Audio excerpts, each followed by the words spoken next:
Welcome to The Kingstonian, a podcast that profiles people who are passionate about what they do for a living, what organization they belong to, or the community they are a part of. Here is your host, Dave Cunningham. Thank you, Steve. Hello there and welcome. Okay, this is for the parents listening in. Whether you live in Kingston, Quito, or Calgary, I'm sure that many of you have taken your children to a gym at some point to learn to play basketball. Some of your kids no doubt have developed a love for the game and the skills the sport has taught them. A good number of former players and parents typically volunteer to help with league activities. And in this episode, we focus on one such volunteer who started coaching kids basketball back in 1978. He has contributed a significant amount of his free time to the Pete Petersen Basketball League here in Kingston, serving as its president since 1992. Basketball and its impact on the kids is incredibly important to him, but it isn't the only thing. More on that later. Our guest on the podcast was given the Distinguished Citizen Award for 2021 by the City of Kingston, and his name is Roland Billings. Roland, welcome to the podcast. Thank you very much for having me. Now, I've heard your name bandied about on several occasions over the last several years, most of the time associated with basketball. But for those people who may not know you, who may be listening from outside the Kingston area, you are a lifelong resident of the city. As far as your working career is concerned, you worked at Alcan for over 30 years. And that's something we share in common. I worked at Alcan for 3 summers when I was going to university, way back when. If I can make a little bit of a side trip, as someone who's been involved in working for a company as large as Alcan, which is now known as Novellus, and you've been around town a long time and working with different community groups in town. I'm interested to get some sense from your perspective. If we go back 40, 50 years when we had Alcan, DuPont, which is now Invista, and we had Northern Telecom, and we had Millhaven Fiber, some big factories employing a lot of people. Have you noticed any sort of change in terms of the kids that you have coming through basketball over that period of time as these plants have disappeared? Not so much, because the kids in our program are really more inner city kids anyway. Mm-hmm. So that group has stayed pretty constant. When Don Petersen started the league 67 years ago now, he really wanted to give the kids in his neighborhood around St. Pat's School a chance to play and a place to play where they could be safe and learn the game. So that hasn't changed, even though we've now moved out to St. Francis of Assisi. That goal is still the same, to make it affordable, make it a safe place to go. The plant changed over time, where when I was at Alcan, and it really was, you're right, the big four that were the industrial employers at the time. And we had that demographic changed a bit. We had a lot of country people at first, people from Sydenham, Yarker, Verona kind of area. Now it's more just in the area around Kingston itself. A few guys still from out in that area, but when it was built, Alcan was on the outskirts of town. That's a real difference. During your career at Alcan, you started off on the floor and became the plant manager eventually. And then over time, you took on another job, which involved a lot of traveling and going to different Alcan plants around the world. And I'm curious to know if you sort of spent any time when you were doing those trips to compare basketball there with basketball that you were involved with here. Yeah, when I was in Europe, I went to a couple of games there, saw the Berlin professional team that was playing. They have some imports, much more physical game with the international rules. I think you see that when the Olympics is on. It's much more banging in the key kind of stuff than what North Americans are used to. And certainly as a referee I've been referee for 46 years. So you see the game evolve there too. A lot more, I'm going to the basket and I'm going now attitude in Europe. and even if you call the foul on them, it's okay, that's one. I got 4 more. I'm still going to go to the basket. So I think that's the way the game has changed, both internationally and even locally. Now, obviously, you have a passion for basketball, and I'd like to know where that passion began. Why basketball as a sport for you? Well, when I grew up in Fort Henry Heights, they had the Fort Henry Heights Biddy Basketball League. So that's where I had my introduction to it. I scored a whopping 5 points in my Biddy career over there. And then when I went to KC, I played there, played some City League. But as I came out of high school, really at the end of high school, I started refereeing the intramural program at KC. And I had a friend, Dave Edgar, that had graduated the year before me, and he became a local referee. So I decided to try that out myself, and I'd say I stayed with it. So that was allowed me to stay involved in the game, for a lot of years, being an official. And because of that, Walter DaCosta and Chris Payne tapped me to asked me if I was interested in coaching in their program. And I knew that they were looking for a twofer. They got a coach, but they also got a referee. Of course. So, that got me involved in that Knights of Columbus program. And, that I've never enjoyed anything more than that. Now, when you started off working with the Pete Petersen Basketball League, now that's something that's been around a long time. And why don't you give us a bit of a sense? I know you mentioned his name just a few moments ago, but tell us a little bit about Mr. Petersen. He was an amazing man, very quiet. He was, and it's over time you get the right perspective. Think about where you were as a 17-year-old, and Don was the caretaker at St. Pat's School. And he started that program as a 17-year-old. So he called the kids off the hill behind St. Pat's, brought them into the gym, and he was really one of my mentors, and for so many other people too. Former players would bring their girlfriends to meet Don at the corner of the gym where he always sat. The kids that would come over, the parents, everybody would basically pay homage to him because he was such an approachable, very nice man, and deeply religious. He had a very deep faith, but he was just that quiet leader, and he understood. Like for all of us as volunteers, he kept hammering it into us that you're there as a volunteer. You're there for the kids. You're there to make a difference in their lives. It's not about you.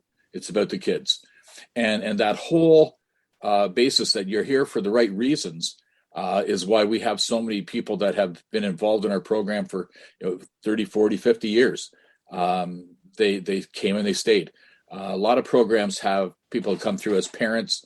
They coach while their kids are playing and they drift away. Pete instilled in us that you're there for the right reasons. You're there to volunteer. So we've never paid anybody. And that's kept us away from that $2-itis that happens in a lot of places too, where you decide you're going to pay the timekeeper, $2 a game just to keep them interested. And then 5 years later, it's, he's been getting $2 a game for 5 years now. So we should up that. And if we're paying the timer, we should pay the referees. If we're paying the referees, then, the person that's running the canteen should be paid. Well, we never fell into that trap. And because the only way you can do all of that is if you continue to pass the cost on to the parents. And we're lucky in that respect that we've got a great partnership with the Algonquin and Lakeshore Catholic District School Board. They give us the gym for nothing. So because they believe in what we do.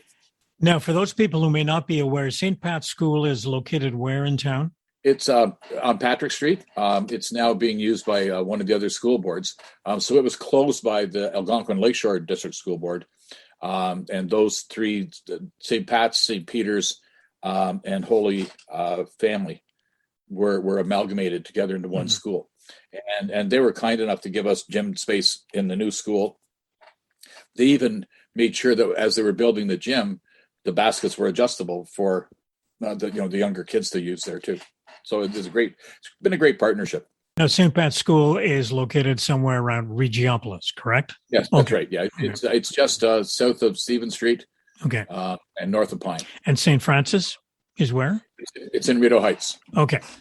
Just off between Wiley and Weller. Now, in terms of the game itself and how you handle things, in the early 1990s, you made a change as to the way you conduct business, if you will, inside the league. And how did that all come about? Why that particular route? Well, we really saw a Jekyll and Hyde version of coaches. Not me, but a Jekyll and Hyde version of coaches once the playoffs started. All of a sudden, we're all season. It was okay for little Johnny at the end of the bench to get equal time in the court. When the playoffs came, it was little Johnny barely saw the court. So we said, this just isn't the right way to go. That why don't we scrap the playoffs? We'll still have a 17, 18 game season. We'll class up the last week of the year. Play music. We do introductions. Do the player introduction, so really hype it up, and then have a banquet at the end of the year. And what we said was we want to stress that it should be basketball just for the fun of it, and that's it. That doesn't mean that the games aren't competitive, because they are. If you have a scoreboard, the games will be competitive. And what it got us away from was that win at all costs attitude that sometimes creeps in, right. And it's been great. It's say the games are still competitive. We still have really good players coming through the program. They just may not remember what the score was or how many games they've won and lost, which is fine if you have a team that's not that great. They don't remember. I had a team that was 0-8 one year, and I said to them, "So what do you think our record is?" I said, "Oh, well," they said, "We won 3 or 4 games at least." So that made me feel better. Now, you took over as president of the league back in 1992, correct? Yeah. How many people were involved in the program at that particular point? How many kids? At that time, we had, in terms of the executive, probably a dozen. We would have had maybe around 300 or 400 kids, maybe 300 then. We shortly after that expanded the girls program out to have 8 teams. We had 4 teams in little gals. That's now up to 8 teams. The graduate division had come and gone. Because for the older boys, it didn't really seem to be able to hold their interest. So now we've got that back up to 6 teams there. So overall now we're 38 teams, 500 kids, and about 100 volunteers. That's incredible. So it's great. It's a great group to be involved with.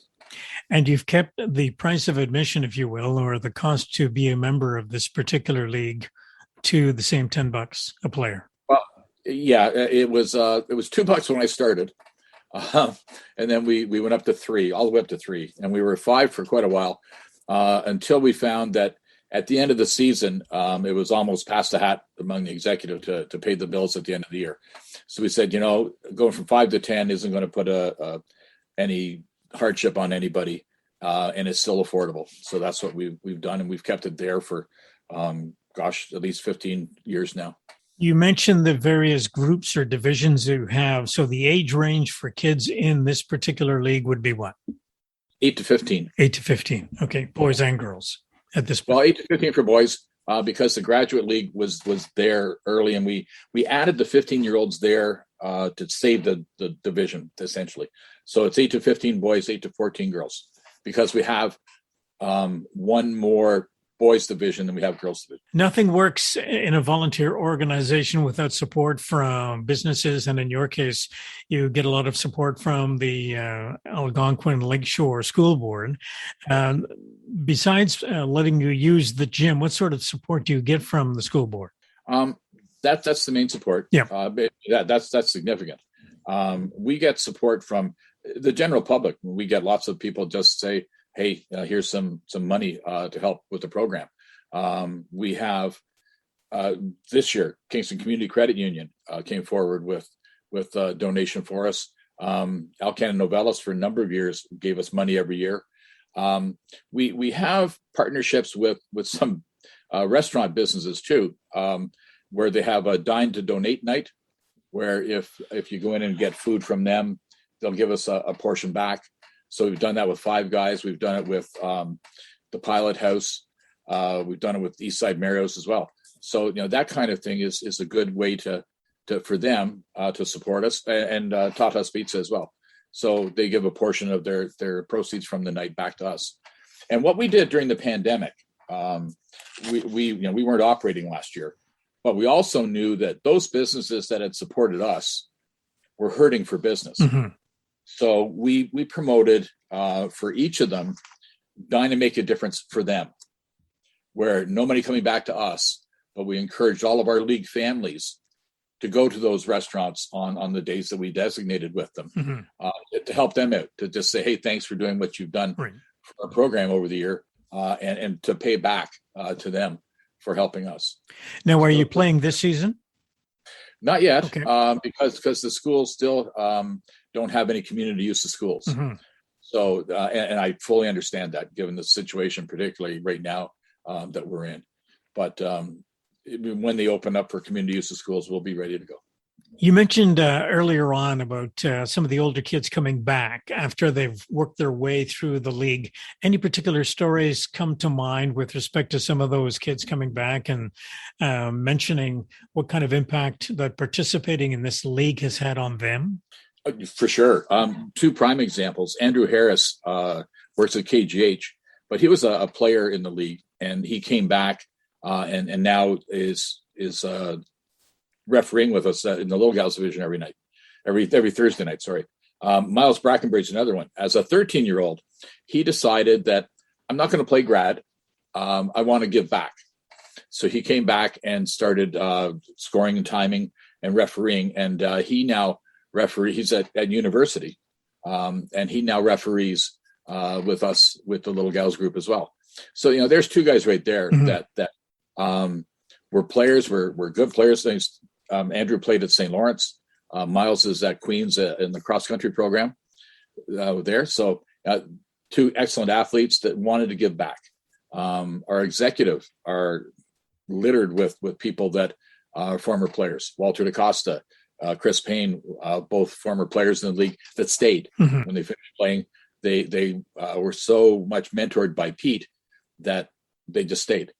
We got those folks all the way around. Heather Hollywood, Gloria DeMatos in our girls divisions played and came back and have been part of the executive for 15, 20 years now. So we need them. We need those people that are willing to come back and help. Exactly. And what does Roland Billings get out of participating in this particular league? Well, like I say to our executive every year, I'm going to give you all a 10% raise this year. But for me, it's just that joy. We've got kids that the ball's almost as big as them. And when you see them get their first basket, when you see them make a good play, the look on their face, the look on the parents' faces, when that child, the light goes on and they've done something, they've participated in a team and they've done something that's special for them. I mean, that makes it all worthwhile for me. I referee Special Olympics in their tournaments when they have them in town every year too. And it's the same thing, just that seeing that ability for people to participate in a team sport, to see that these are lifelong friendships that they're going to make from all over the city. And that to me makes it all worthwhile. So it's tremendous satisfaction in that. Now, basketball isn't everything for you. You've been involved in a bunch of different organizations. And if I can think of a particular sentence that I've heard used many times during my volunteer involvement around town, and that's, if you want a job to get done, give it to a guy who's already busy. Yeah, that seems to work with me. Done, yeah. United Way is something you've been involved in. Tell us about your involvement there and how you got involved in that. Well, I started out as a canvasser at the plant, and that got me involved into the general part of it.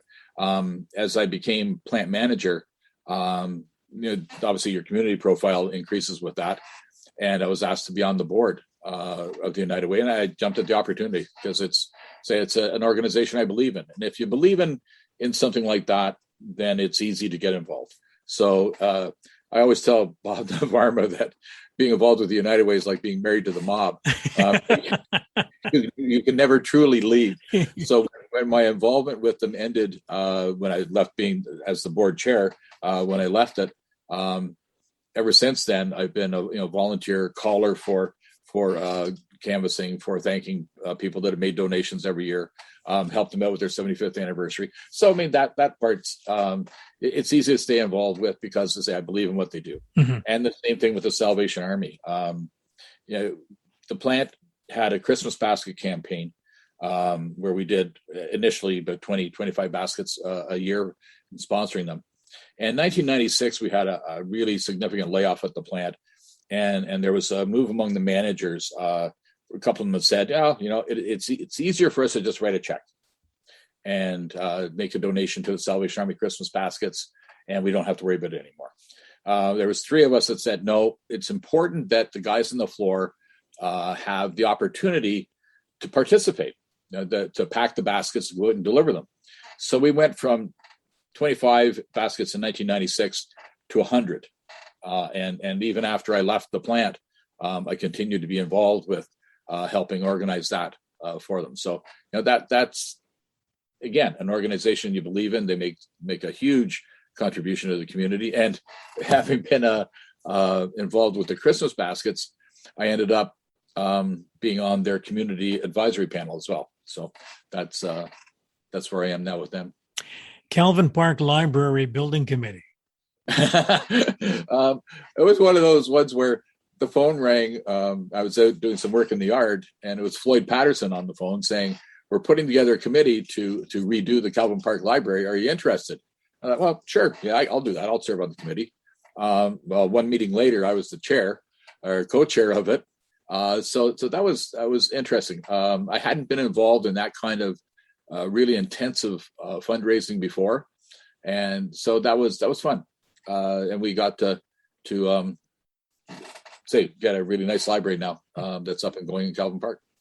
So the meeting at which you were appointed president, were you absent from that meeting? Because that's what tends to happen. Having to be there looking around saying, holy crap, there's nobody else putting their hand up. One thing that I find interesting to sort of talk to people who have been involved in different volunteer organizations, and that's the struggle to get volunteers to join your group, to help you out. And I'm wondering, in your experience, what's the best method to generate volunteers to join your cause? I think they have to see that the people that are leading it believe in what they do, believe in what the organization is. Leaders inspire followers. So I think that's the big thing there. Pete was an inspiration for me. I saw what he was doing, what he did, and it was hard not to get involved with that. I look at Bob Navarma with the United Way, a true leader that really believes in what she's doing and what the United Way does in the community. The same when I look at Benita McCourt. She and I worked together for years at the Salvation Army. So Conchetta with the Special Olympics. Lori Lehman and Louise Frink are 2 people I've known for quite a few years. They're both volunteers with that. And what inspires you is that these are people that are quietly going about doing what they do. And they're the kind of people that you just want to say, is there anything I can do to help? Mm-hmm. Which is my downfall, because I say that often, I guess. But it's true. If you see people that believe in what they're doing, that to me is the best recruiter for volunteers. When the school boards put in that you had to do 40 hours of mandated community service in order to graduate, there's a lot of people that felt that was going to be the end of active volunteerism, because people are only going to do it for the hours, then they bugger off and you never see them again. Yeah. For some, that's true, but for the most part, what I've seen is the ones that come through our program that want to use us for their 40 hours, they're former players. They love the game. They know the game. They know that we'll support them doing that. But they also stay beyond that. They stay for the 40 hours and end up doing and then 200. Some. Yeah. Any particular difference in the kind of volunteer you would have recruited back in the 1990s versus the type you're recruiting now? Not really, because I've always been very cautious about bringing people into the fold, into the decision-making part of the program too soon. Like I want to see that they're serious about doing the volunteer work, that they understand what's necessary before we bring them into the decision-making process. So we've really tried to look for the right people to fill those roles, and that's been true all the way through. But again, it's harder to find volunteers now because everybody is so bloody busy. To get a parent even is very difficult to get them, other than for that chunk of time when their child is playing. Yeah, because they have to go from. I see it. Parents come in, they'll drop the kid off for basketball while they're taking the other one to gymnastics, and hope that they can get back from gymnastics in time to pick this one up before they have to go back and get the first one from gymnastics. So it is very difficult to get volunteers, but the ones you get are they end up being committed. And they're around for a long time. Yeah, they're there for a while. Yeah. I've done these programs, these types of conversations with all kinds of different people, not a lot of people with a sports background or a sports passion. And probably that's because I'm not a sports person myself and have never really participated in sports. But I spoke with Mark Potter, who I used to work with at the radio TV station years ago. And this is where your name came up. And there's another avenue that you're involved with, and that's the Kingston and District Sports Hall of Fame. So I think what some people are not aware of is just the breadth and the depth of people in the sports community who make their home base here in town. And how did you get it? Was it through the basketball affiliation that you got involved with the Hall of Fame? Yeah, another one of those. Would you be interested in helping us out? When it started, first it started with an appreciation night for Charlie Pester.